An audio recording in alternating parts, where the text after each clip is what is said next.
Well, the Middle Passage was the middle leg of the slave trade.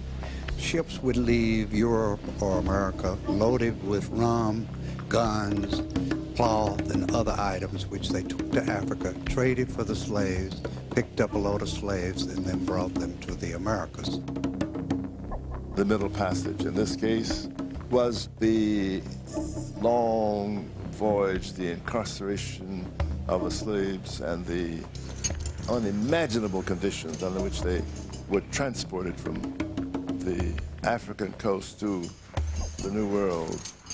It's that transition point from freedom to enslavement. Little known to the Europeans was that for hundreds of years, Africa led the world in invention and diversity. They were among the first to use tools, paint pictures, and cultivate grain. The people of Africa had built cities, universities, established modern state armies, and created an advanced legal system. They were indeed cities. They were urban communities where people lived on the basis of their professions. There were some common characteristics, and I think one of those common characteristics was the family. Africans are a very close family pattern of their clans and their lineages. We hear a good deal about the extended family, so it's a closely knit family. Africans have their own ceremonies to initiate individuals into society so that people know their place in society. In a number of their ceremonies, they must repeat their history in order to move to the next level, so that although many of them are not writing their history, they are remembering their history. By the mid-1400s, a dark chapter of history would begin to emerge. Very early on, with the expansion of Christianity, the notion was that we, as Europeans, must Christianize and civilize the Africans. Civilize.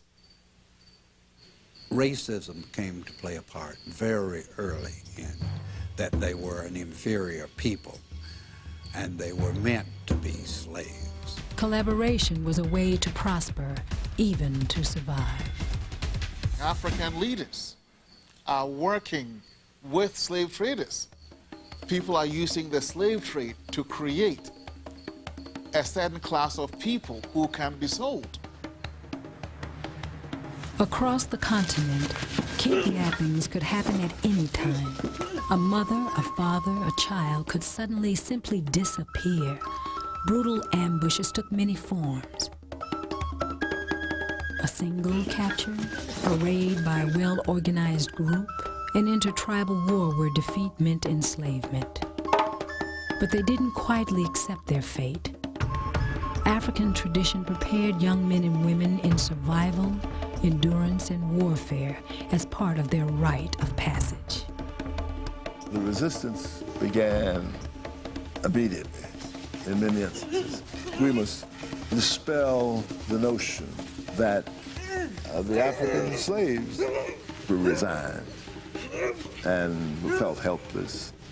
That is simply not the case. Ultimately, the Africans' training was no match against European firepower. The most significant impact of all of this was a psychological impact. What we don't talk enough about is the impact that it had on the mind. A warring nation would often trade its human captives for European trinkets. Cheap goods poured into Africa, replacing the African-made products and the people who made them, systematically destroying the African culture. As Africa continued to be economically torn apart, the European powers continued to prosper. It became big business. The Royal African Company was chartered to represent the commercial interests of the English crown, trading goods for slaves in West Africa and transporting those slaves for sale in the New World. You have to recognize that the slave trade was really based on power and economics. It was for the benefit both of the Westerners and for some Africans. Wars were perpetuated, tribal wars, because of the slave trade. Those in power were the ones that captured and sold slaves. And in doing this, they disrupted the family. One of the most tragic things about the slave trade is what it did to the family.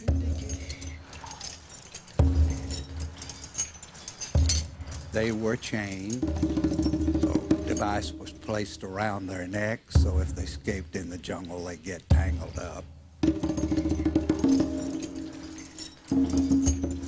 They were marched overland to the coast, just simply by force.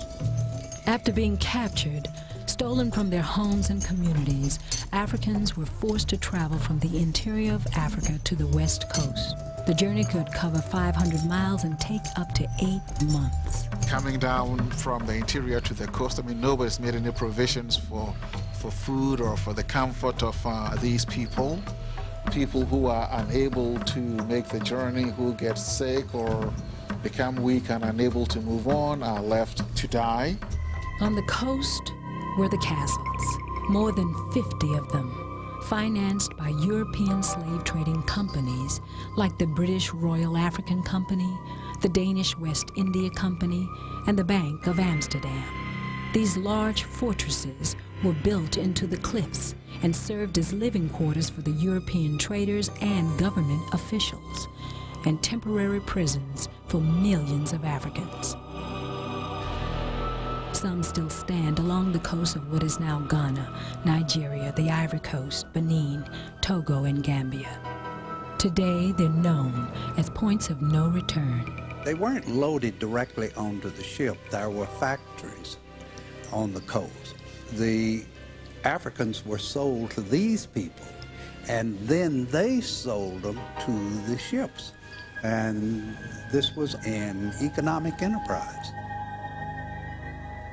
How could a situation be created whereby a small group of Europeans could enslave so many Africans in those horrendous conditions? They succeeded by having greater firepower, military power. They succeeded also by their having a drive to conquer the rest of the world. To meet the demand of having to transport human cargo, ships had to be redesigned. Tight packers held up to 1,000 captives, seated below deck with no space between them. Loose packers carried approximately 250 captives, locked in a prone position, arranged on wooden racks 6 feet long and 1 foot wide. The average length of the journey was 8 weeks.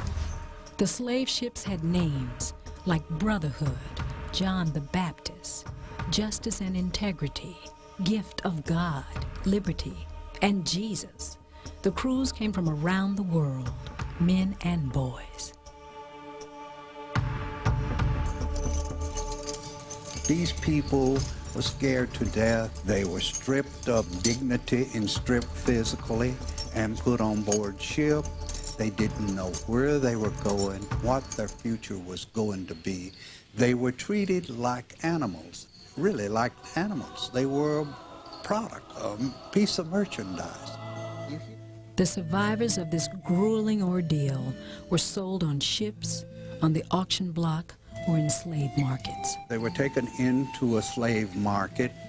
A buyer would come in, say that they wanted so many Africans as slaves. They were showed to them nude. They felt their bodies, they looked at their teeth, they looked at their hair. The Atlantic slave trade accelerated the development of colonial America.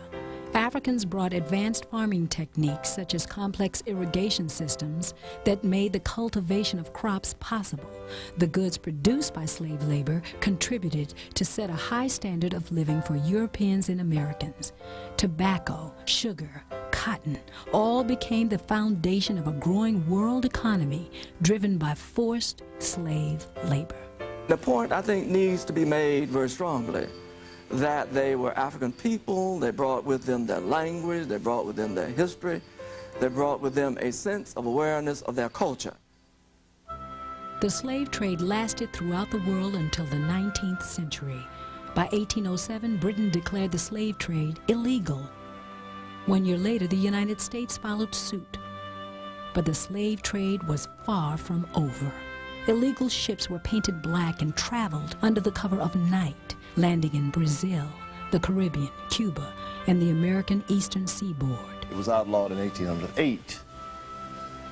But slaves continued to be smuggled into the United States down to 1862.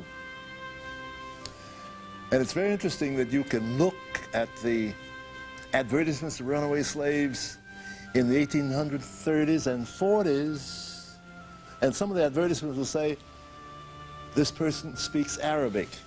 The person who would run away speaks Arabic, or he speaks French, or he speaks an African language, which means that in all probability they had not been in the country a full generation. The point is that these slaves were still being smuggled in, and the Middle Passage goes on. It is believed that the last slave ship from Africa set its sail for Brazil in 1888, 20 years after Abraham Lincoln signed the Emancipation Proclamation, abolishing slavery in America. The stain of slavery in this modern world is irrevocable. I think it is stamped so deeply into our psyche, not only in the American place, but the world over, because the human dynamic everywhere in the world is about power. The Middle Passage symbolizes one of the most horrendous episodes in African diaspora history. And I suppose in the final analysis, this is what ultimately binds black people or people of African descent outside of Africa. It is a consciousness of a place of origin, but it's also a consciousness of a social condition.